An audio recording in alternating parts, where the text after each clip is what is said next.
Okay. So today Mr. Sachin Sushil is going to join us, so he'll be there within a few moments. So just,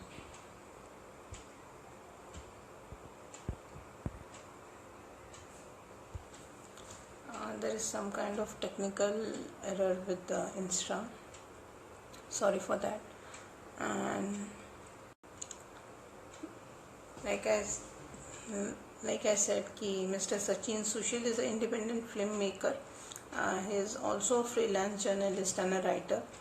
At present moment, now he is working with the Mumbai University as a guest lecturer, and he has worked on several documentaries film as well as short film. His short film, that is Surya Chorlila Manus, has received an international nomination from UK. So today he will be joining us and he will be sharing his views on the documentary filmmaking and short films.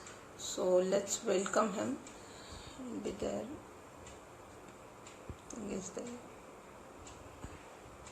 Just a moment. Yeah, hi Sandeep.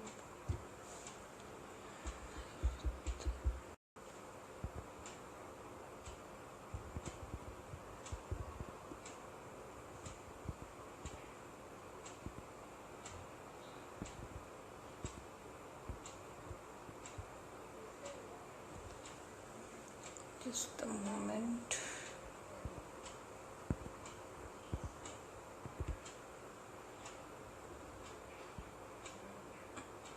Hi Sandeep. Okay.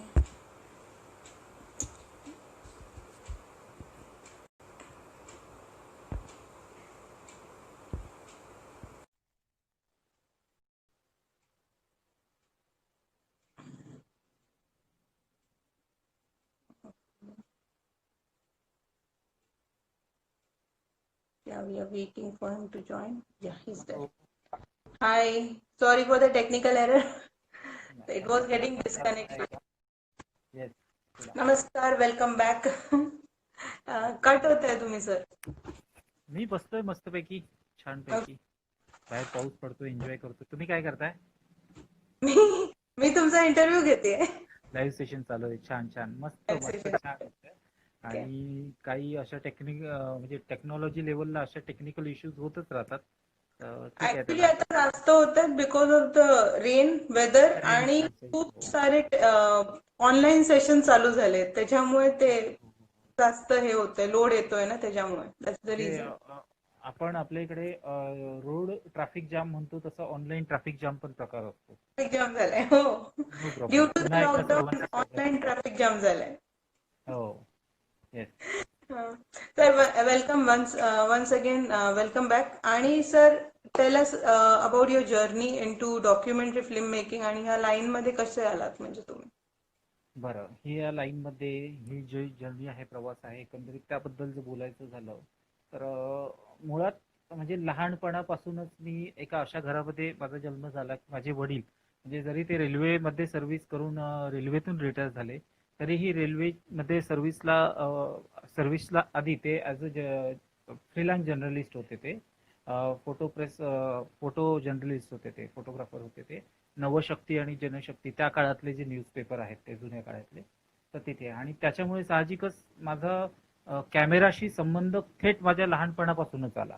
म्हणजे असं म्हणायला हरकत नाही की जेव्हापासून कळायला लागलं, म्हणजे बालावस्थेतून जेव्हा वरती येतो आणि आपल्याला समज यायला लागते आजूबाजूच्या याची, तर माझ्या आयुष्यामध्ये म्हणजे माझ्या लहानपणाचं सगळ्यात पहिलं जे गिफ्ट होतं, जे माझ्या वडिलांनी मला गिफ्ट केलं, तो होता कॅमेरा. आणि तेव्हापासून मग त्या कॅमेराबद्दल एक आवड निर्माण होत गेली. आणि मग नंतर मग त्या कॅमेराशी अटॅचमेंट झाली हळूहळू. मग सुरुवातीला म्हणजे म्हणजे हे माझ्या बाबतीत झालं असं मी म्हणू शकतो की नॉर्मली जे मुलं आहे लहानपणी छान इतर अंगणातले खेळ असतात किंवा जे आपले लहानपणाचे खेळ असतात ते खेळत असतात किंवा आपल्या काळात ते खेळत होते. पण माझ्या घरामध्ये मी त्याला अपवाद होतो, कारण एकीकडे माझे बहीण भाऊ ते खेळ खेळताना मी फक्त कॅमेरा बरोबर असायचो आणि मी कॅमेऱ्याच्या विश्वातच असायचो. तर ती अटॅचमेंट तिथून निर्माण झाली. आणि खऱ्या अर्थाने मग मी फिल्म मेकर होण्याच्या आधी मी फोटोग्राफर म्हणून बरीच वर्ष काम केले. आणि ओके. फोटोग्राफर पण असताना म्हणजे जसं म्हटलं 14-15व्या वर्षापासूनच पप्पांचं एक इन्स्पिरेशन होतं माझ्या फोटोग्राफीच्या बद्दल वगैरे. घरात असाही पेंटॅक्स K1000 त्या काळातला सगळ्यात म्हणजे A1 कॅमेरा जो आत्ताच्या याच्यात निकॉन कॅनॉन जे आहे या रेंज मधला, जे जुने जाणकार फोटोग्राफर्स असतील त्यांना माहिती आहे, तो असाही पेंटॅक्स K1000 कॅमेरा. त्याच्यावरती मी शिकलो प्रॅक्टिकली आणि त्याच्यातच मग मी नंतर मग हळूहळू मग घरातले छोटे मोठे फंक्शन्स वगैरे करणं वगैरे असं ते मग माझा प्रवास चालू झाला. आणि मग हळूहळू त्याच्यातून येऊन फिल्म मेकिंगला मी खरं म्हणजे 2006-07च्या दरम्यान जुळलो. आणि हं. फिल्म मेकिंगशी जुळायचं माझं मेन जे रिझन आहे ते म्हणजे मी IIT मुंबई, IIT पवई जे आहे, IIT Mumbai Indian institute of technology Mumbai, तिथे 2007ला मी जॉबसाठी जॉईन झालो. आणि तिथे मी ॲज अ सिनियर कॅमेरा म्हणून जॉईन झालो. आणि ते काम माझं या स्वरूपाचं होतं की IIT मध्ये जे वेगवेगळे इंजिनिअरिंग स्ट्रीमचे जे लेक्चर्स होतात ते आमच्या डिपार्टमेंटला व्हायचे. त्याचं ऑफलाईन रेकॉर्डिंग असेल, ऑनलाईन रेकॉर्डिंग असेल, पोस्ट प्रोडक्शन ॲक्टिव्हिटीमध्ये होतं. आणि माझ्याकडे एक स्टुडिओ होतं तेव्हा म्हणजे IIT मधलं, ते मी हँडल करायचो तिथे. आणि जेव्हा की म्हणजे आत्ताच्या ज्या ह्या सगळ्या व्हिडिओ कॉन्फरन्सिंग आणि या सगळ्या फॅसिलिटी आपण आत्ता यूज करतोय आत्ताच्या वर्षामध्ये, त्या 2010-11 मध्ये 7-8 मध्ये तिकडे लॉन्च झाल्या होत्या IIT मध्ये. म्हणजे लिटरली व्हिडिओ कॉन्फरन्सिंग असेल किंवा हे एडिटिंगचं वगैरे असेल तर ते. तर खऱ्या अर्थाने मी सगळ्या त्या याच्यामध्ये गेलो. तिथे मला स्वतःला डेव्हलप करता आलं आणि मी तिथे बऱ्याचशा गोष्टी शिकलो काम करता करता. आणि मग इन्सिडेंट झालं म्हणजे फिल्म मेकिंग मध्ये मेन यायचं म्हणजे असं तिथे कारण झालं की 2009ला त्या वर्षी एक भारत सरकारतर्फे आणि विशेष म्हणजे आपलं एज्युकेशन डिपार्टमेंट मिनिस्ट्रीतर्फे एक ऑनलाईन डिबेट कॉम्पिटिशन कॉल केली होती त्या वर्षी. आणि त्या ऑनलाईन डिबेट कॉम्पिटिशनचे जे प्रेसिडेंट होते, जे मेन चेअरमॅन होते, ते होते डॉक्टर सॅम पिट्रोडा म्हणून, वेल नोन आहे ते आपल्या सगळ्यांना माहिती आहे. तर ते त्यांच्या अंडर ते हे होतं, डिबेट कॉम्पिटिशन होतं. आणि झालं असं की ते माझ्यापर्यंत आलं आणि मला असं वाटलं की त्या विषयावर आपल्याला काही करता येऊ शकतं का. आणि विषय असं होतं की vacation education should be introduce in all school, असं त्याचं टॉपिक होतं विषय असं. आणि मग जेव्हा माझ्यापर्यंत आलं तर म्हणजे तो समजून घेतलं मी काय कन्सेप्ट आहे, कशा प्रकारचं आहे. तर एक जनरली मला असं जाणवलं की तुम्हाला काय करायचं म्हणजे जे पार्टिसिपेंट असणार आहे त्यांना काय करायचं तर कॅमेरा समोर बसायचं आहे आणि त्या विषयावरती डिबेट करायचं आहे. म्हणजे जर ते गरजेचं आहे वॅकेशन एज्युकेशन तर कशा प्रकारे गरजेचं आहे, जर गरजेचं नाहीये तर ते कशा प्रकारे गरजेचं, म्हणजे आपले आपले ओपिनियन ते द्यायचे ऑनलाईन तिकडे असं. पण मग हा विषय जेव्हा मी घेतला म्हणजे वर्कआउट करायला घेतलं, तर त्यावेळेस मग मी म्हटलं की आपण ह्या वेळी न जाता फक्तच कॅमेरा समोर बसायचं आणि ते बोलायचं, हे सगळेच करतायत तिथे आणि बरेच जण करत होते तसे. मी म्हटलं थोडंसं आपण प्रॅक्टिकल लेवलला जाऊन याचा विचार करूया आणि त्याचं चित्रीकरण करून कसं दाखवता येईल लोकांसमोर, कसं मांडता येईल आजच्या एज्युकेशन सिस्टमचे जे काही आपण म्हणू म्हणजे तेव्हाच 2009-2010 तर तो प्रयत्न ठरला. मग माझे IIT मधले एक guide doctor Sameer Sahasrabuddhe sir आहेत तिथे प्रोफेसर. तर त्यांना मी विचारलं, ते मला नेहमीच माझे म्हणजे इन्स्पिरेशन म्हणून राहिलेले आहेत आणि गाईड म्हणून राहिलेले आहेत मेन फिल्म मेकिंगच्या याच्यामध्ये. मग त्यांनी मला सांगितलं की तू एखादी वेगळ्या शैलीने जर याच्यावर काम करू शकत असशील तर तू तसा विचार कर आणि तशा दृष्टीने काम कर. मग मला ते क्लिअर झालं. थोडंसं विचार केल्याच्या नंतर मी म्हटलं की आपण हाच विषय जर याला फिल्म म्हणून केला, म्हणजे हे फिल्म ऍज अ फिल्म म्हणून जर लोकांसमोर जर मांडलं त्याची रिएलिटी, तर ती जास्त इम्पॅक्टफुल होईल. मग काम सुरू केल्यानंतर मला एक लक्षात आलं नताशा, की आपल्या काळामध्ये म्हणजे म्हणजे मी असं माझं म्हणू शकतो की 2099 1999-2000 पर्यंतचा जो हे होतं काळ होता, तोपर्यंत जे मराठी शाळा वगैरे होत्या किंवा स्कूल एज्युकेशन होतं, स्कूल एज्युकेशन बरोबर एक दुसरा एक टेक्निकल एज्युकेशनचा भाग सगळीकडे चालायचा. ज्याच्यामध्ये टेक्निकल एज्युकेशन मध्ये तेव्हा म्हणजे तेव्हा IIT पण सॉरी ITI पण होतं. पण ITI हा वेगळं असायचं आणि काही काही स्कूलमध्ये एक भाग त्यांनी दिलेला की रेग्युलर एज्युकेशन बरोबर एक तुमच्या तासिकेमधला म्हणजे तुमच्या दररोजच्या वेळापत्रकामधला एक जो तास आहे तो तुमचा त्या टेक्निकल एज्युकेशनसाठी असेल. मग त्याच्यामध्ये ट्रेड्स असायचे वेगवेगळे, इलेक्ट्रिसिटी, इलेक्ट्रिशियन्स किंवा कार्पेंटर किंवा अशा प्रकारचे, आणि हे टेक्निकल एज्युकेशन म्हणून ते व्हायचे. आणि लिटरली त्या काळामध्ये म्हणजे बऱ्याचशा लोकांना त्याचा फायदा पण व्हायचा. आता अलीकडे हे सगळं आता आउटडेटेड होत चाललेलं आहे किंवा ते सगळं जात आहे, पण तसं मग मी असं ठरवलं की हे आपण त्या फिल्मच्या माध्यमातून दाखवायचं की वॅकेशन एज्युकेशन हे किती महत्वाचं आहे. रेग्युलर शिक्षणाबरोबर. आणि सुदैवाने मी उल्हासनगरला राहतो आणि माझ्याच इकडे अंबरनाथला एक ती शाळा महात्मा गांधी विद्यालय म्हणून शाळा आहे. तिथले काही शिक्षक माझ्या ओळखीचे होते आणि मग मी तिकडे गेलो, त्यांच्याशी चर्चा केली, त्यांच्याकडून परमिशन घेतली आणि तिथे ते शूट केलं मी. म्हणजे शाळेच्या बरोबर जे हे एक्स्ट्रा वेकेशन एज्युकेशन आहे ते शूट केलं, ते मांडलं आणि त्याचं इम्पॉर्टन्स त्या फिल्ममध्ये म्हणजे मी दाखवलं. म्हणजे अवघ्या 4 मिनिटाची ही फिल्म माझ्या फर्स्ट लाईफ मधली पहिली फिल्म होती. आणि जेव्हा मी तिथे सबमिट केली तर मला सांगायला आनंद होतो की ऑल ओव्हर इंडियामध्ये मला 7वा नंबर भेटला होता. त्याच्यासाठी अप्रिशिएशन अवॉर्ड भेटलं होतं नॅशनल नॉलेज कमिशन दिल्ली त्यांच्या अंडर. आणि ते एक तिथून माझं खऱ्या अर्थाने ती 4 मिनिटाच्या फिल्म पासून माझी जर्नी स्टार्ट झाली. देन दुसऱ्या पडावाला म्हणजे असं झालं की आता मी एक फिल्म तर केलेली आहे, म्हणजे मला माझा एक वैयक्तिक कॉन्फिडन्स आला की मी करू शकतो या लेवलला येऊन. कारण तेव्हा सपोर्ट होता, लोक चांगले होते सोबत. IIT सारख्या ठिकाणी मी सर्व्हिस करत होतो, कामाला होतो, त्याच्यामुळे ऑफकोर्स माझी आजूबाजूचे सगळे सहकारी तसे होते, कॉपरेटिव्ह होते. आणि मग नंतर मग आता एक फिल्म तर झाली, पण याच्यानंतर काय म्हणजे तिची एक झाल्यावर नंतरची जी अस्वस्थता असते खऱ्या अर्थाने, मग ती मला सतवायला लागली. मग इन बिटवीन मग मी म्हटलं की आता काहीतरी आपल्याला करायला हवंय. मग मी काय केलं, जसं तुम्हाला माहिती असावं, माझे वडील रेल्वेमध्ये होते. रेल्वेतून हे झाले रिटायर्ड. पण त्याच प्रकारे माझ्या घरामध्ये मी रेल्वे फॅमिली मेंबर आहे. म्हणजे लिटरली माझे आजोबा, वडिलांचे वडील हे रेल्वेमध्ये ऍज अ गँगमॅन म्हणून ते सर्व्हिसला होते. माझे काका म्हणजे चुलते माझे ते रेल्वेत होते. माझ्या आईचे वडील ही रेल्वेमध्ये, म्हणजे 80% आमची फॅमिली म्हणजे आम्ही सोडून, आमची जनरेशन सोडून सगळे रेल्वेमध्ये होते. तर एवढी लॉंग हिस्ट्री आहे आमच्या रेल्वेची. आणि मीनवाईल काय झालं की जेव्हा मग ते असं आता काय करायचं असं ठरलं, तर त्यावेळेस एक गोष्ट माझी प्रामुख्याने लक्षात आली की माझ्याच घरातला तो इन्सिडेंट आहे माझ्या आजोबांच्या बाबतीमधला. की लहानपणापासून मला वडील सांगायचे माझ्या आजोबांबद्दल.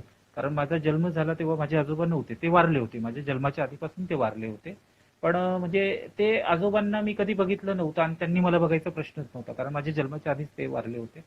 पण ते रेल्वेमध्ये एका खूप महत्वाच्या मुख्य कॅटेगरीमध्ये काम करत होते तेव्हा. आणि ती कॅटेगरी म्हणजे गँगमन, ज्याला आपण गँगमन म्हणतो, किंवा मग आताच्या याच्यामध्ये ट्रॅक मेंटेनर म्हणून म्हणतो रेल्वेमध्ये. मग तुम्ही जर बघितलं असाल की आपण रेल्वेतून प्रवास करताना जे लाईन मध्ये उभे असतात, लाईन मध्ये हातोड्याने वगैरे, आपल्याला कळत नाही ते लोक काय काम करतात, पण ते रेल्वेच्या पटरीमधूनच चालत असतात, त्यांचा एकंदरीत प्रवासच तिकडनं असतो. तर अशा लोकांचं त्या कॅटेगरीमध्ये माझे आजोबा काम करायचे.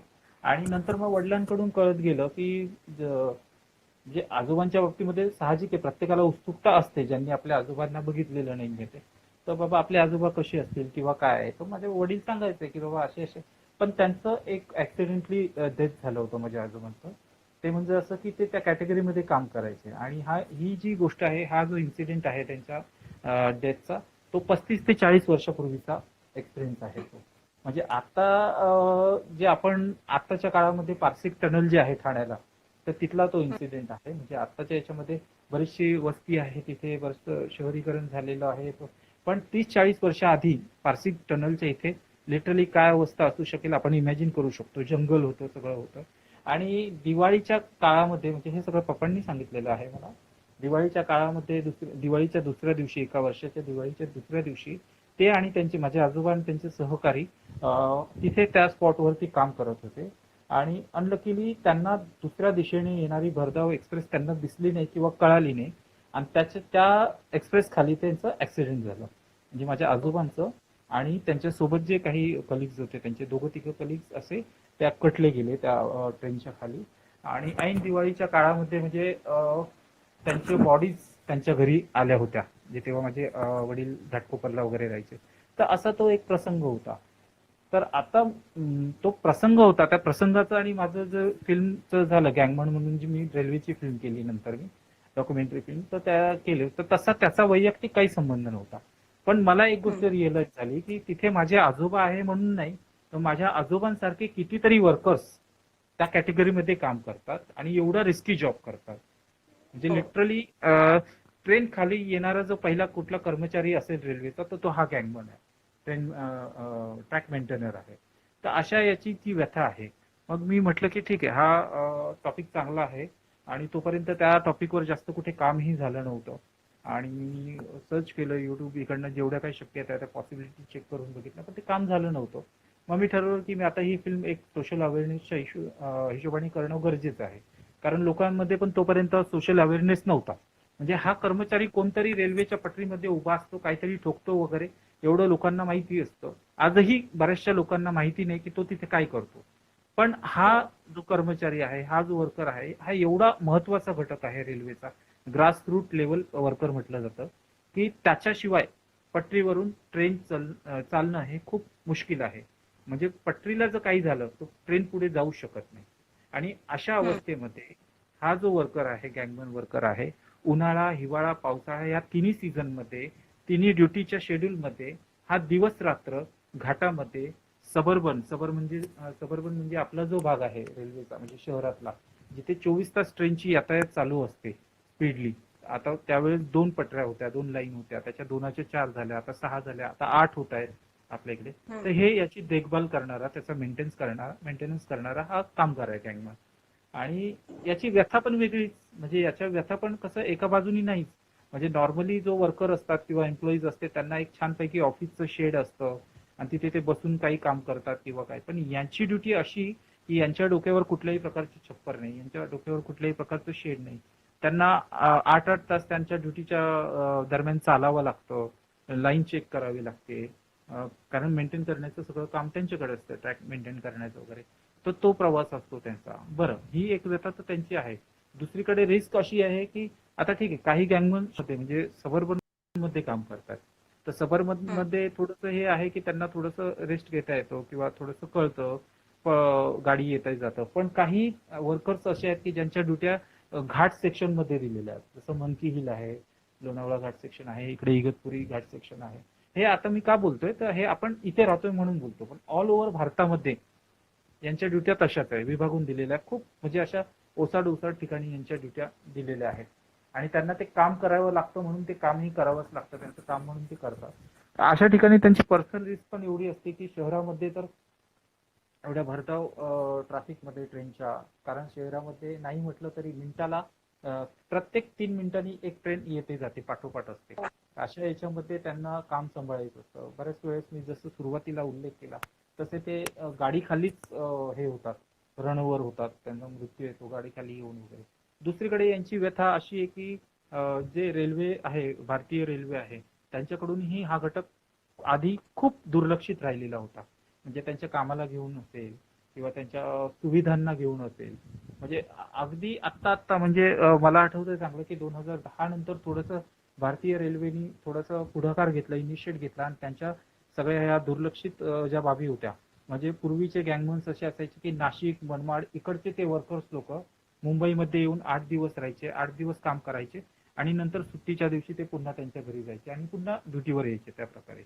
त्याच्यानंतर काही लोक असे होते की ज्यांना इथेच करणं आहे, ज्यांना लांब लांब जावं लागायचं, तेव्हा तर डिव्हिजन पण, झोन पण खूप कमी होत्या रेल्वेच्या.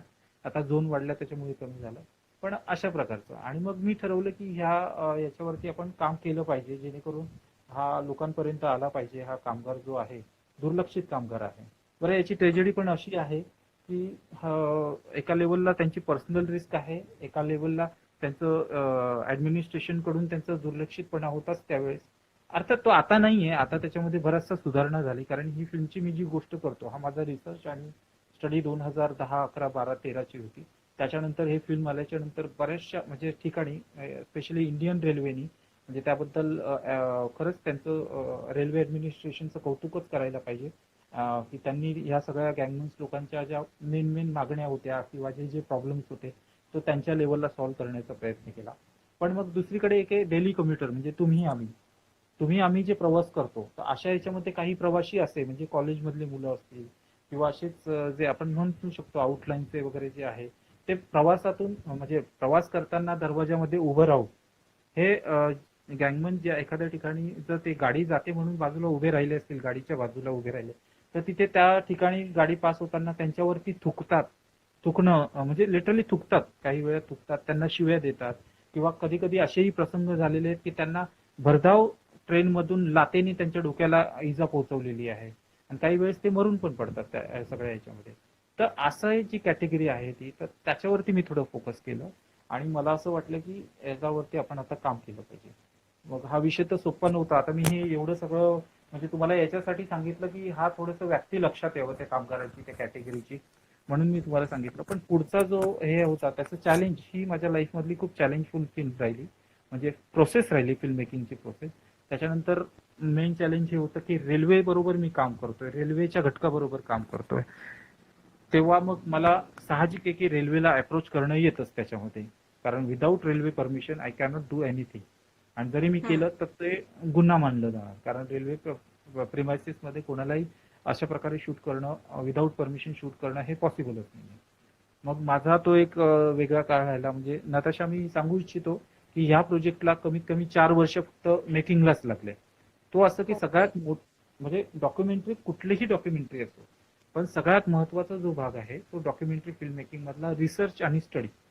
म्हणजे तुम्ही जो विषय घेतलेला आहे, तुम्ही जो विषय निवडलेला आहे, त्याचा प्रॉपर रिसर्च, मुळापर्यंत जाणं हे त्या फिल्म मेकरला खूप गरजेचं असतं.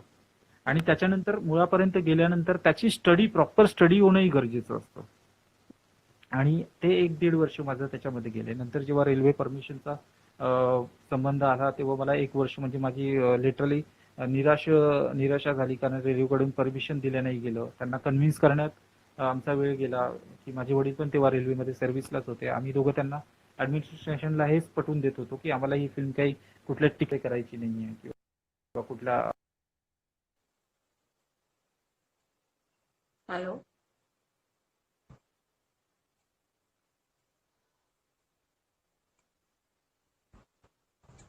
Hello. Network.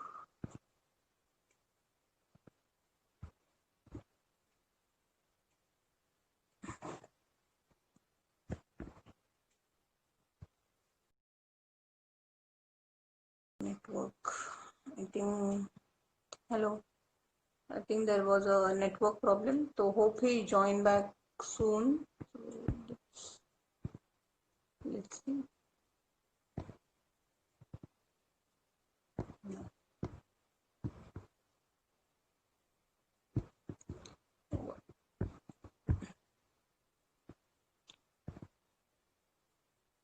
Yeah, he's there.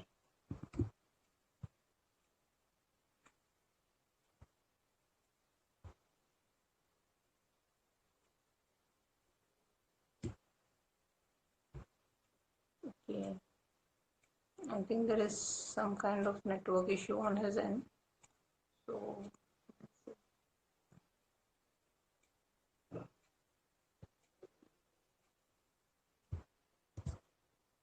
I'll just end this video.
Okay, he is joining us back.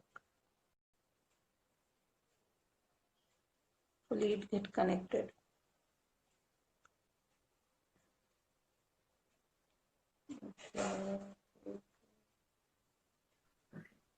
Hello Natasha. Hello. या झालं, परत एकदा कनेक्शन झालं, नशीब. आय गेस की आज खूपच प्रॉब्लेम आहे नेटवर्कचं, कनेक्टिव्हिटीचं. नेटवर्क ह्या साईडला एक तर हॅपटेन पण आहे ना, I think because of that also it is. Okay, so कसं करूया, बोला. सो आता मी काही लांब असं मस्त हे करत नाही. माझी जर्नीबद्दल आपण बोलत होतो, प्रवासाबद्दल बोलत होतो. एकंदरीत थोडासा भाग आपण ऐकलाच असाल सगळ्यांनी, जे जे जॉईन होते सुरुवातीच्या सेशनमध्ये. तर असं तर माझी दुसरी फिल्म जी आहे ती रेल्वे वर्कर्स जे आहेत त्यांच्यावरती होती. अ गँगमन बॅकबोन ऑफ इंडियन रेल्वे. त्याच्यामध्ये सांगण्यासारखी खूप महत्वाची गोष्ट म्हणजे की ही सोशल अवेअरनेस बेस्ड फिल्म होती. आणि छान त्याचा रिस्पॉन्स मिळाला. फिल्म पूर्ण झाली 2014 मध्ये आणि ऑल ओव्हर इंडियामध्ये त्याचे स्क्रीनिंग झाल्या, शो झाल्या. इंटर डिपार्टमेंट, इंटर डिव्हिजन म्हणजे रेल्वेच्या आतमध्ये आणि रेल्वेच्या बाहेरही याचे बरेचसे शोज वगैरे झाले. त्याच्यानंतर BMS कॉलेजमध्ये, bachelor of mass media study कॉलेजेसमध्ये शो झाले, प्रेस शो झाले. तर खूप हे चांगलं आणि लोकांमध्ये एक चांगला अवेअरनेस त्या फिल्मच्या माध्यमातून हे झालं. आणि मला सांगायला आनंद होतो की या फिल्मचं एक गाणं जे म्हणजे मुख्य शीर्षक गीत आहे ते लोकशाहीर विठ्ठल उमप, जे सुप्रसिद्ध जगप्रसिद्ध लोकशाहीर विठ्ठल उमप दादा आहेत. तर माझं सौभाग्य आहे की त्यावेळेस मी त्यांना जुळता आलं त्यांच्याबरोबर, त्यांच्यासमोर मी हा प्रस्ताव मांडला.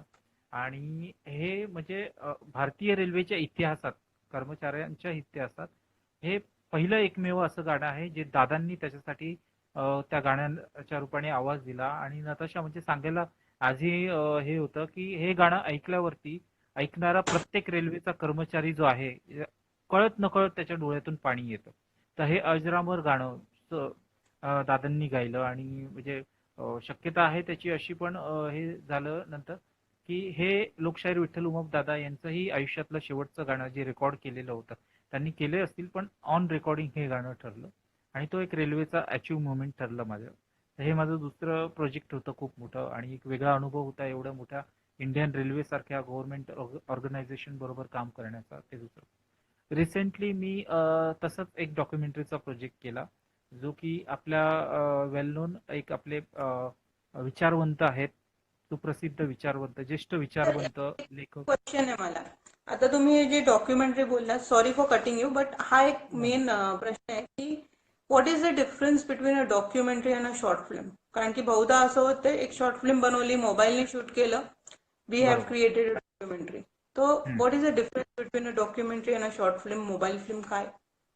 एक्झॅक्टली, ऍक्च्युली आता ते होत आहे, म्हणजे आता होत आहे ते. कारण आताच्या मुलांना किंवा आताचे जे फिल्म मेकर्स म्हणून पुढे येत आहेत, पहिली गोष्ट म्हणजे ते तेवढ्या खोल्यामध्ये जातच नाहीये. आणि मेन म्हणजे आता काय मोबाईल फिल्म सगळीकडे चालू झालेली आहे. तर त्याच्यामुळे मग मोबाईलवरती फिल्म बनवल्या जातात, मग शॉर्ट फिल्म वगैरे ते तसेच बनवल्या जातात. पण अद्याप अजूनही बऱ्याच लोकांना, नवीन लोकांना माहिती नाही की डॉक्युमेंटरी आणि फिक्शन म्हणजे शॉर्ट फिल्म ह्या दोन वेगवेगळ्या प्रकारचे हे फॉर्मॅट आहेत फिल्मचे. डॉक्युमेंटरी फिल्मचा अर्थ असा की जे आहे जसं आहे ते तसंच वास्तव्य, म्हणजे वास्तव जे आहे ते म्हणजे reality. In short that is a reality. आणि शॉर्ट फिल्म म्हणजे असं की एखादी फिक्शन मध्ये स्टोरी असेल, एखादी कथा कादंबरी असेल, त्याचं म्हणजे त्याची स्क्रिप्ट करून त्याची पटकथा बनवून त्याचं काल्पनिक स्वरूपामध्ये जी निर्मिती केली जाते कलाकृती, त्याला फिक्शन म्हटलं जातं. मग त्याच्यामध्ये हे शॉर्ट फिल्म वगैरे त्याच्यात येतं. पण शॉर्ट फिल्म आणि डॉक्युमेंटरी फिल्म या खूप वेगवेगळ्या. अँड इन वन वर्ड जर सांगायचं झालं तर डॉक्युमेंटरी इज अ रियालिटी, जे जसं घडतंय किंवा जे जसं घडून गेलेलं आहे ते दाखवण्याचा प्रयत्न. आणि फिक्शन मध्ये तुमच्या कल्पनेच्या लेवलला चॅलेंज करून तुम्ही ते कशी कलाकृती उभी करू शकता त्याच्यामध्ये. तर हा सगळ्यात महत्वाचा भाग आहे, तो आपण लक्षात घेतला पाहिजे. आणि डॉक्युमेंटरी, जसं तुम्ही आता बोललात की documentary is a real film making, म्हणजे जे रिअल लाईफ बेस्ड इन्सिडेंट्स आहेत त्याचं. तर how important is a research work on documentary. कारण की रिसर्च एक अशी गोष्ट झाली आहे ज्याच्याकडे बहुधा दुर्लक्ष केलं जातं. अगदी आणि बरोबर. कारण की research is a time consuming thing. तर प्रोजेक्ट लवकर फिनिश करायच्या नादात रिसर्च मेन राहून जातो आणि मग राहून जे जातो. मिळेल ते पिक्चर मध्ये टाकलं जातं. बरोबर असं आहे. होतं. हा हा खूप महत्वाचा प्रश्न आहे आणि खरंच हे म्हणजे as a documentary film maker ती एक जबाबदारीच असते. ती एक म्हणजे मस्ट त्याचा जो बेस असतो त्या हम्म. प्रोजेक्टचा किंवा त्या विषयाचा, तो बेसच रिसर्च असतो. रिसर्च आणि स्टडी. जोपर्यंत तुम्ही त्या विषयाचा म्हणजे विषयामध्ये एखादी जागा असेल, विषयामध्ये एखादा व्यक्ती असेल, विषयामध्ये एखादी घडून गेलेली घटना असेल, विषयामध्ये एखादी घडत असणारी घटना असेल, त्याच्यावरती जेव्हा आपण ऍज अ डॉक्युमेंटरी म्हणून जेव्हा काम करायला लागतो, तेव्हा सर्वात पहिले आपल्याला रिसर्च करणं खूप गरजेचं आहे. कारण विदाऊट रिसर्च आणि स्टडी आपण त्या डॉक्युमेंटरीला न्याय देऊ शकत नाही, ही एक गोष्ट आहे. आणि दुसरी गोष्ट अशी असती सगळ्यात महत्वाचं, की जसं मी सांगितलं की वास्तव जे रियालिटी आहे ते त्या डॉक्युमेंटरीच्या फॉर्म मधून आपण मांडत असतो. तेव्हा आपण जे काही निर्माण करतोय आपल्या डॉक्युमेंटरीच्या फिल्मच्या माध्यमातून, ते बघणारे जे लोक आहेत, ते ऑडियन्स जे आहेत, ते एक तज्ज्ञ ऑडियन्स असतो. तो हम्म. एक जाणकार ऑडियन्स असतो डॉक्युमेंटरीचा. स्टुडंट्स असतात त्याच्यामध्ये, स्टडी फील्ड मधले तज्ज्ञ लोक असतात त्याच्यामध्ये, फिल्म मेकर्स असतात, जे त्या विषयाशी संबंधित लोक असतात, ते बघत असतात. आणि तिथे जर आपण काहीतरी करायचं म्हणून केलं आणि काहीतरी दाखवलं, तर तिथे आपली फसगत होते आणि आपलं ते जे काही करतो त्याला काही अर्थ राहत नाही. तर त्याच्यामुळे सगळ्यात महत्वाचं which is very important thing, की डॉक्युमेंटरी करताना डॉक्युमेंटरी फिल्म मेकरनी रिसर्च करणं म्हणजे सुरुवात, पाया जो म्हणतो आपण, हम्म. तर त्या पायापर्यंत पोहोचणं आणि तिथून मग त्या डॉक्युमेंटरीचा अभ्यास म्हणजे विषयाचा अभ्यास करत करत तेव्हाच तुम्हाला एक चांगलं तुमचं, कारण जोपर्यंत फिक्शन मध्ये तसं नसतं. फिक्शन मध्ये तुम्ही तुमच्या कल्पनेच्या लेवलला खेळत असता, कल्पनेच्या लेवलला तुम्ही स्क्रिप्ट करत असता, सगळं करत, पण इथे सगळं ओरिजिनल असतं. म्हणजे हम्म. अगदी इथे तुम्हाला जर मी इंडियन सिनेमा म्हणून जर मला काही इंडियन सिनेमावरती करायचं आहे, एखादी डॉक्युमेंटरी इंडियन सिनेमावर करायची, तर मी फक्त असं नाही की इंडियन सिनेमावर करायचं आहे म्हणून मी गुगल केलंय किंवा अजून इकडनं तिकडनं शोधलं आणि आजच्या फिल्ममध्ये, आजच्या इंडियन सिनेमामध्ये काय चाललंय फक्त एवढंच दाखवतोय. तर इट इज व्हेरी म्हणजे हे अगदी चुकीचं आहे, अयोग्य आहे, इनकम्प्लीट आहे. त्याच्यासाठी मला सगळ्यात आधी माझ्या रिसर्च लेवलला सिनेमा जिथून भारतामध्ये आला, सिनेमाची भारतामध्ये जिथून सुरुवात झाली, 1913 पासून जी सुरुवात केली दादासाहेब फाळकेंच्या याच्यापासून, व्ही शांताराम, ही जी काय आहे तिथून मला अभ्यास करावा लागतो. आणि तिथल्या काळापासून तो माझा रिसर्च तिथे पणाला लावावा लागतो आणि ते समजून घ्यावं लागतं. तेव्हा कुठे मी एवढं मोठे हिस्ट्री, त्याला क्रॉनिक आपण म्हणतो, म्हणजे टाइमलाईन जी आहे ते हम्म. आपल्याला टाकून मग ती लोकांसमोर मांडतो, तेव्हा ते लोकांकडून अप्रिशिएबल होतं, ऍक्सेप्टेबल होतं. तर हे त्याच्यासाठी हा रिसर्च खूप महत्वाचा आहे, नताशा. नाव रिसर्च आला तर एक मनी फॅक्टर येतो. प्रत्येक हो. रिसर्चच्या मागे एक मनी फॅक्टर असतो. तर how much supportive Indian government किंवा आपली फिल्म इन्स्टिट्यूट जी आहे, how much supportive they are in respect of finance towards the documentary film making. Okay, हा सगळ्यात महत्वाचा प्रश्न आहे, कारण विदाऊट मनी आणि विदाऊट फायनान्स काहीच होऊ शकत नाही. म्हणजे मला कितीही इच्छा असली आणि माझ्याजवळ किती चांगला विषय असेल, पण जोपर्यंत माझी फायनान्शियली बॅकअप, माझी तयारी नसेल, तोपर्यंत मी काही करू शकत नाही. तर ह्या प्रश्नाचं म्हणजे मी बोलताना एवढंच सांगू शकतो की इथेही दोन गोष्टी असतात. एक तर पर्सनल लेवल असते, की मला पर्सनल लेवलला माझ्याजवळ सगळी तयारी आहे from the money and I don't need any institution or any one help वगैरे, असं असं असतं. तर तेव्हा तुम्ही स्वतःच्या बेसवरती तेवढी फायनान्शियली हे करून करू शकता.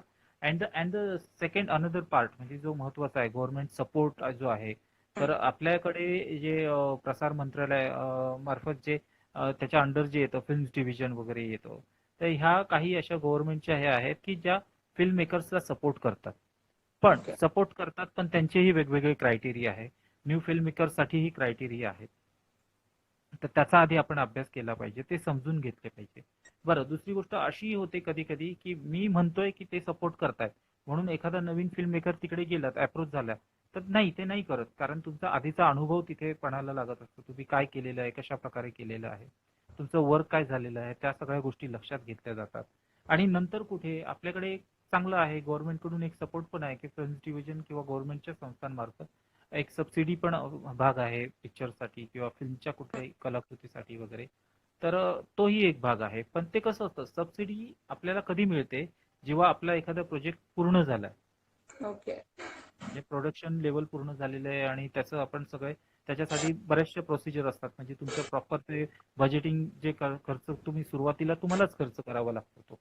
आणि त्या खर्चाचं सगळं ऑडिट वगैरे करून सगळं वगैरे तो तुम्ही तिकडे सबमिट केल्याच्या नंतर ते जे काही गव्हर्नमेंट तर्फे हे असते सबसिडी ते आपल्याला देतात.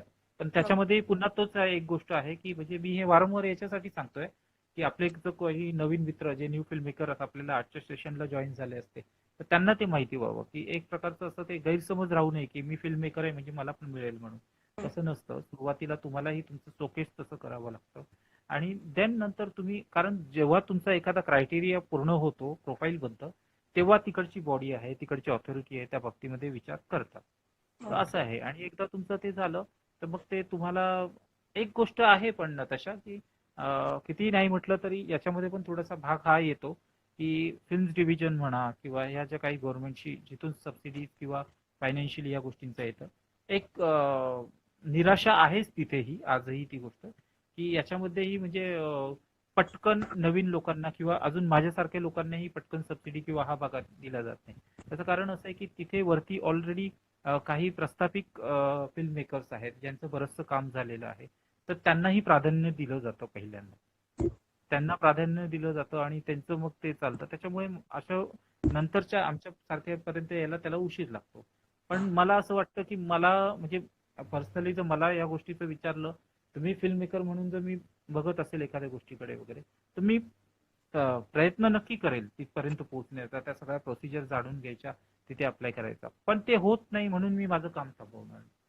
So that is must thing की आपण आपलं काम कशाही पद्धतीने चालू ठेवणं हे गरजेचं आहे. Yes Natasha. म्हणजे काम करत राहिल्यावर आज नाही तर उद्या people are going to recognise you. Exactly बरोबर आहे. हो. सर एक मला विचारायचं होतं नेक्स्ट की तुमची एक शॉर्ट फिल्म दॅट इज सूर्य चोरलेला माणूस has been nominated for international award also. तर ती जर्नी काय होती आणि शॉर्ट फिल्म करायची आणि अशा टॉपिकवर म्हणजे का मनात आलं असं लाईक? सूर्य चोरलेला माणूस हे खूप मजेदार प्रवास आहे तो याचा ऍक्च्युली. आणि मी जसं तुम्ही माझी काही जवळचे मित्रमैत्रिणी आहेत त्यांनाही ही गोष्ट माहिती आहे, पण आज मला शेअर करावं असं वाटतं. तुम्ही प्रश्न पण विचारला त्याबद्दल. कसं आहे, basically it's a fiction film now. Okay. म्हणजे ही जी फिल्म आहे ती माझी शॉर्ट फिल्म आहे. माझा एक्सपिरियन्स, टोटल एक्सपिरियन्स, मी 15 वर्ष झाले as a documentary film maker म्हणून मी काम करतोय. पण कुठेतरी या सगळ्या याच्यामध्ये माझ्या मनात होतं, म्हणजे माझं एक स्वतःलाही एक होतं खूप दिवसापासून की, कारण आमच्या याच्यामध्ये नॉर्मली असं होतं की डॉक्युमेंटरी फिल्म मेकर्स म्हणजे एक तर समज आहे तो, बऱ्याच वेळा तो बोलून दाखवल्या गेलेला आहे आधीच्या याच्यात किंवा अजूनही त्याच्यावर डिबेट होते याच्यामध्ये की डॉक्युमेंटरी फिल्म मेकर हा फिक्शन फिल्म्सकडे वळू शकत नाही किंवा बनू शकत नाही, जेव्हा की तसं काही नाही, तो करू शकतो. दॅट इज अप टू, म्हणजे ते ॲबिलिटीवरती आहे, प्रत्येक फिल्म मेकरच्या ॲबिलिटीवरती आहे. आणि शॉर्ट फिल्म मेकर्स डॉक्युमेंटरीकडे वळू शकत नाही हाही एक समज आहे. तर तसं काही नाहीये. पण म्हणजे हा समज जेव्हा ह्या भोवऱ्यामध्ये जेव्हा मी जात होतो तेव्हा नेमकं मला सूर्य चोरलेल्या माणसाचा प्रवास माझा सुरू झाला. आणि त्याची गंमत म्हणजे अशी झाली की मी एक रेल्वेचा प्रोजेक्ट करत होतो 2014-15 साली, आणि तो पूर्ण झाला. आणि त्याच्यानंतर माझा एक मित्र आहे राहुल सिद्धार्थ साळवे म्हणून, तो गीतकार आहे, तो प्रसिद्ध गीतकार आहे, कवी आहे चांगला. तर आमची छान म्हणजे मैत्री आहे, आमचं घरचं हे आहे, नेहमी आम्ही कामाच्या बाबतीत सगळ्या बाबतीत.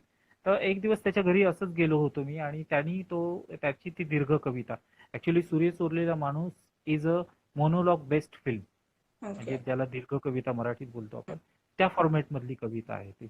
आणि मग त्यांनी मला ती दिली आणि मी आणल्यानंतर यू कॅन बिलीव्ह, पण ती 3 ते 4 वर्ष माझ्या कपाटातच होती ती कविता. आणि त्याचा आग्रह असा होता की दादा तू जेव्हाही करशील ते तुलाच करायचं आहे, म्हणजे तू 2 वर्षांनी कर, 3 वर्षांनी कर, 5 वर्षांनी कर. आणि एक मधल्या काळामध्ये एक इन्सिडेंट असं झालं की एक माझे जवळचे मित्र आहेत, म्हणजे चांगले मित्र आहेत माझे. तर एकदा भेटीमध्ये त्यांनी असंच हे केलं की अरे तू काय दुसरं काय करतोस की नाही, किती दिवस झाले एकच घेऊन बसलेला, गँगमन झालेलं माझं तेव्हा, तू दुसरं काय करणारच की नाही असं. तर त्यांनी ते एक, आपण म्हणतो ना की आपल्याला ललकार आहे वगैरे अशा पद्धतीने वगैरे, पण ते ललकारणं म्हणजे त्यांनी मला ललकारलं नव्हतं, उलट मी त्यांचं थँक्स म्हणतो त्यांना की मला माझ्या एबिलिटीज त्या यांनी मला स्वतःला टेस्ट करता आल्या. आणि मी ठरवलं आपण एक प्रयोग करून बघायचा, या निमित्ताने शॉर्ट फिल्मकडे आपण थोडंसं हे करायचं. आणि मग मी 4-5 वर्षांनी मग काय करायचं मला आठवलं की माझ्याकडे स्क्रिप्ट आहे, ती स्क्रिप्ट इन द सेन्स ती कविता आहे राहुलची. आणि मग ती कविता काढली आणि मग त्याच्यावर काम सुरू केलं. हळूहळू काम सुरू केलं, मग कसं करायचं आता त्याला, ह्या सगळ्यात मोठा हे होतं कन्फ्युजन. कारण ही कविता आहे, स्टोरीपासून फिल्म होते, कथेपासून पटकथा होते आणि त्याची फिल्म होते. पण माझ्याकडे दीर्घ कविता आहे, म्हणजे मोनोलॉग टेस्ट आहे.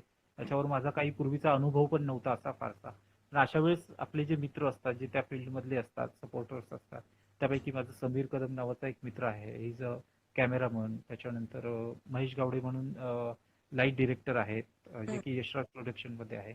आणि सगळ्यात महत्त्वाचं म्हणजे आमचे प्रोड्युसर, तेही माझे मित्रच आहेत, डॉक्टर दरवेशी, शशिकांत दरवेशी सर.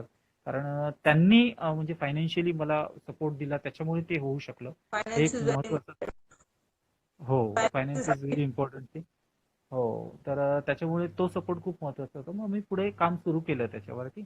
आणि मी म्हटलं की थोडंसं नॉर्मल वेनी जाण्यापेक्षा थोडंसं काही क्रिएटिव्ह पद्धतीने काही जमतं का म्हणून बघावं. म्हणून मग मी म्हटलं फक्त ते कॅरेक्टर उभं करणं, कास्टिंग झाल्यानंतर कॅरेक्टर उभं करणं आणि त्याच्याकडून डायलॉग डिलिव्हरी करून घेणं आणि ते शूट करणं, त्याच्यापेक्षा ती कविता व्हॉइस ओव्हर करून ते कसं सुटेबल होतं वगैरे.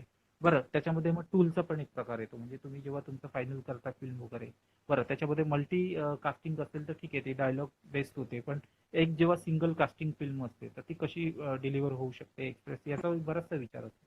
आणि तो मी केला. आणि मग त्यावेळेस मग मी टूल म्हणून चित्रकला जी असते, म्हणजे पेंटिंग, तर पेंटिंगचं मी हे केलं, पेंटिंगचं सिलेक्शन केलं. आणि माझे भाऊ आहेत नाशिकला, कला शिक्षक आहेत ते, राहुल पगारे आणि किशोर पगारे, त्यांच्याकडे ते दिलं. कारण तुम्ही जर ही कविता बघाल तर त्याच्यामध्ये, त्या कवितेमध्ये जवळजवळ 17 ते 18 रेफरन्स आहे, वेगवेगळे रेफरन्स आहेत.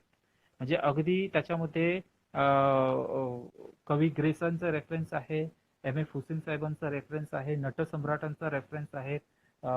एवढंच नाही तर मग स्त्रीवादी चळवळ आहे, म्हणजे ज्याला आपण फेमिनिझम हे म्हणतो, मुवमेंट म्हणतो. अशा याचं सगळ्या ज्या गोष्टी आहेत, पण त्याला वेगळ्या प्रकारे प्रेझेंट केलेलं गेलेलं आहे समाजामध्ये, किंवा मिसयूज केलेलं आहे.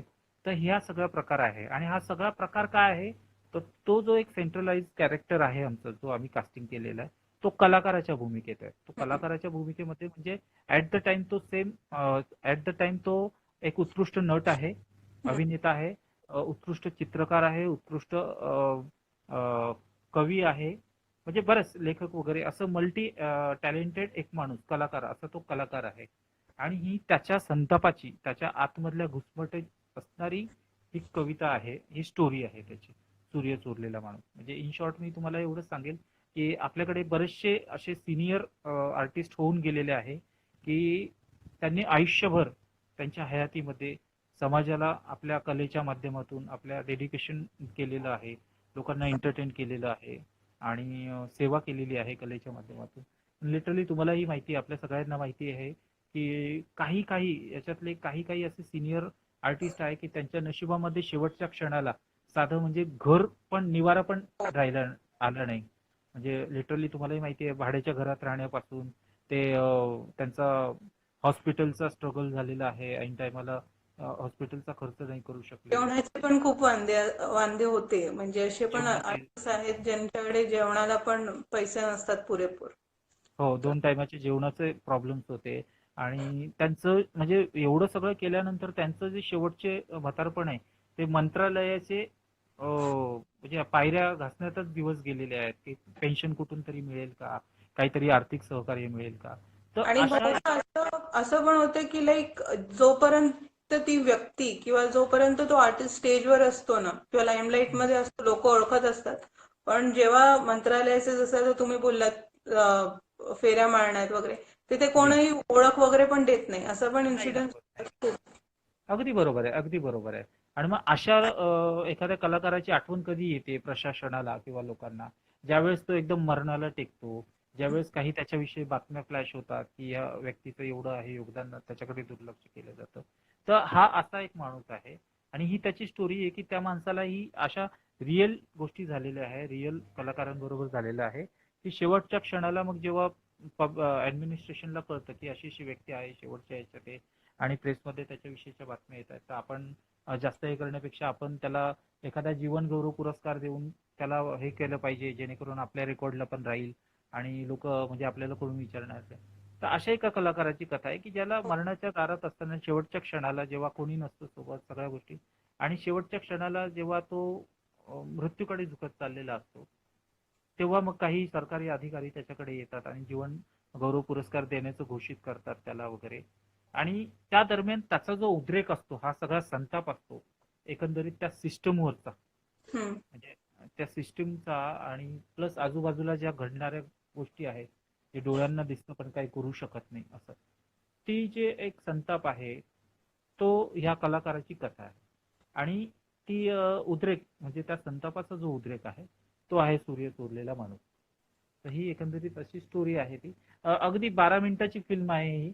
पण जसं तुम्ही उल्लेख केला तसं की म्हणजे सगळ्यांचं सहकार्य याच्यामध्ये राहिलेलं आहे. अगदी आमचे ऍक्टर हरीश भाऊ भंडारे काकांपासून ते माझे सगळे मित्र राहुल, समीर वगैरे, आणि तुम्ही सर्व इव्हन माझे वेल विशर्स वगैरे असं. आणि एक इम्पॅक्ट मला बघायला भेटला नताशा त्या याने वगैरे. म्हणजे this is my first film, fiction film, short film. पण एक एक अशा विषयावरती काम होणं खूप गरजेचं आहे, हो, जे खूप. दुर्लक्षित घटक आहेत. तेच म्हणजे मी तुम्हाला बोलणार, तुम्ही खूप चांगलं टॉपिक निवडलं की कारण की बहुधा इंडस्ट्रीमध्ये खूप गोष्टी असतात ज्याच्यावर बातचीत झाली पाहिजे, बोललं गेलं पाहिजे, पण त्या गोष्टींवर हात नाही घालत किंवा बोललं नाही जात, किंवा बोललं एक जात नाही. सर्कलमध्ये बोललं जातं आणि मग खूप लेट झाल्यानंतर त्या गोष्टी बाहेर येतात, असं पण होतं. तेव्हा हो, त्याचा हो. काही उपयोग नसतो. हो, आणि याचं मुख्य एक माझं इन्स्पिरेशन हे राहिलं की जेव्हा गँगमनचा मी मगाशी उल्लेख केला की लोकशाहीर विठ्ठल उमप दादांनी गाणं गायलं त्या शीर्षक गीताचं, त्या दरम्यान आमच्या भेटी व्हायच्या लोकशाहीर विठ्ठल उमप दादांच्या माझ्या सतत भेटी. म्हणजे ते विक्रोळीला राहायला होते, मी IIT कांजूरमार्गला होतो, तर संध्याकाळी 4 वाजता फ्री झालो की चहा प्यायला त्यांच्या घरी असायचो. त्याच्यामुळे आमचा बराचसा संवाद असायचा एकमेकांशी. आणि लोकशाहीर विठ्ठल उमप दादांची ही खूप मोठी खंत होती. त्यांचे जे जवळचे लोक आहेत, ज्यांनी त्या म्हणजे ज्या ज्या लोकांनी त्यांना जवळून बोलले असतील, भेटले असतील, त्यांनी सगळ्यांना माहिती असेल, दादांची ही खूप खंत होती की अशा जसं तुम्ही आता सांगितलं ना, बॅकस्टेज आर्टिस्ट आहेत, त्यांच्यासाठी काहीतरी झालं पाहिजे. कारण त्यांचं खूप डेडिकेशन असतं सगळ्या ह्याच्यात. हो. तर मग तो एक डोक्यामध्ये होतं, आणि अशा प्रकारे मग ते फिल्म माझी झाली. आणि आज जे खूप चांगलं वाटतं सांगायला की खूप ठिकाणी त्याचे स्क्रीनिंग वगैरे होत आहेत, अप्रिशिएशन होत आहे कामाचं. इंटरनॅशनल 2 इंटरनॅशनल नॉमिनेशन्स वगैरे मिळालेले आहेत. तर अशा प्रकारे एकंदरीत हा प्रवास सुरू आहे सूर्य चोरलेल्या माणसाचा, नताशा. तर थँक्यू. आणि तुम्ही आता जो अजून एक मुद्दा बोललात की backstage artist, they are the people ज्यांच्यामुळे जे ऍक्टर असतात किंवा आपण परफॉर्म करतो, आपण दिसतो बॅकस्टेजमुळेच. तर ती येस, एक घटक आहे. जर का त्यांचा सपोर्ट नसेल तर आपण तिकडे सगळं आपल्यालाच पहिला अरेंजमेंट करत बसायला लागेल, आणि एक्झॅक्टली. नंतर आपण शो मध्ये कसे दिसू ते देव जाणे. पण बरोबर. हा जो घटक आहे की त्याच्याकडे बहुधा खूप रूड ट्रीटमेंट दिली जाते किंवा वागणूक पण, म्हणजे फ्रॉम द ऑडियन्स पण, काही काही हो, ऑडियन्स असे पण असतात खूप रूडली वागतात.